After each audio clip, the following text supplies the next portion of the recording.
wobbled. Okay. Medications. If you have medications that you're taking that make you drowsy and they're prescribed during the day, ask your doctor if you can take them at night. I do that with my tiny baby dose of Zoloft. And before anybody sends me messages, yes, I know about antidepressants and bipolar disorder, and yes, me and my doctor are being very careful, but I had to try it. I had to try something because I was in a dangerous depression. I just get people send me messages about being on Zoloft, but I am aware and I'm being observant, and it's been working out great, and it's a tiny pediatric dose. Okay. Take note of how long it takes those medications to make you sleepy, so you can plan when is a good time to take them. If you're gonna be out later, you know, like say at a friend's house doing stuff, and you're not gonna be driving, and you know it takes a medication 2 hours to make you sleepy, you know, you can take that medication before you even get home, so that when you get home, you have some wind down time and you'll be ready to fall asleep. You won't be home and still be stimulated and try to come down and take your meds and wait for it to calm you down. You know, I've done that before. I've been out and taken my meds while I was out because I knew it took a good 2-3 hours to make me drowsy, and I wanted to be able to go to sleep as soon as I could after I got home. You know, you got to plan these things out. Be careful with alcohol in your medications. Don't drink, basically.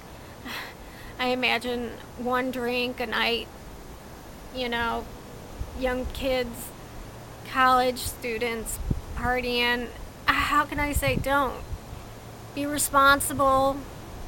But if you just got to do it, be careful.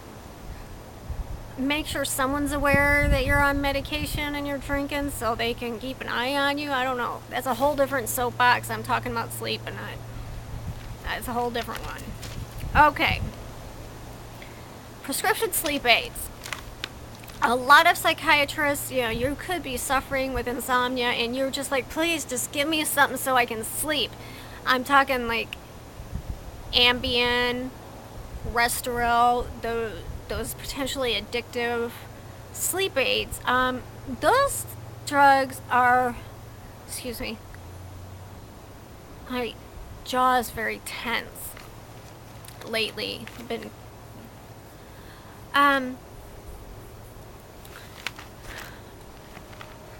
They are intended for like extreme measures, short periods of time, no more than a week.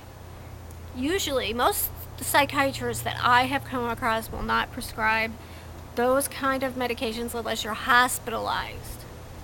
And I remember like being so miserable with not sleeping well and being frustrated because my psychiatrist was saying, no, I'm not going to give you that because you don't get it's like alcohol. You don't get you may be unconscious, but you're not getting the right quality of sleep. You're not getting all those REMs and sleep stages, and it may feel good that you just weren't awake all night, but you're still not benefiting it, and they want your body to take over and do it naturally.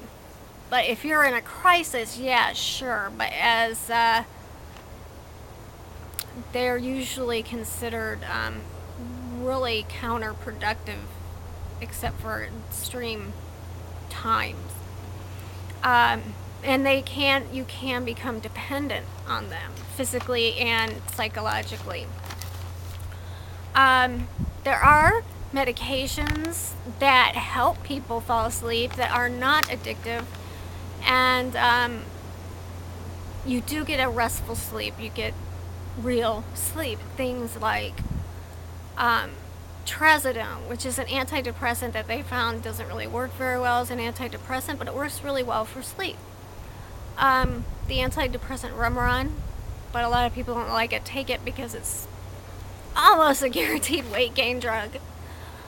And Seroquel. Some people take Seroquel just to help them. There's a word for it, a hypnotic or something. So you're probably better off with something, try the natural things over, you know, and then, you know, like the chamomile tea, relaxation and stuff, and then talk to your doctor about maybe something that's not addictive, or could cause dependence.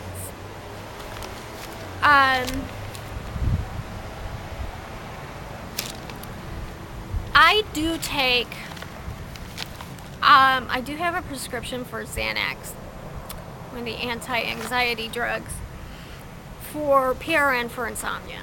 It's a very small dose, and I only use it for when I am not able to fall asleep.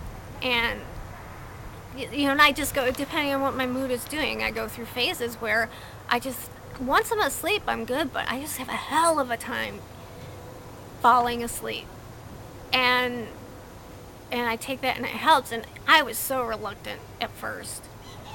But I'm glad I finally felt okay about it, because I really am not one who's going to go running to the Xanax every time they have a negative experience or emotion, you know. It's really reserved for that. And I really, right now, I rarely use it.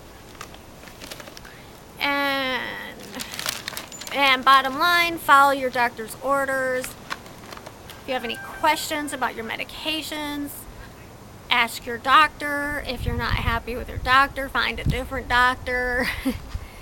I'm not a doctor. These are just suggestions I looked up and I've read about and I've known from my own education.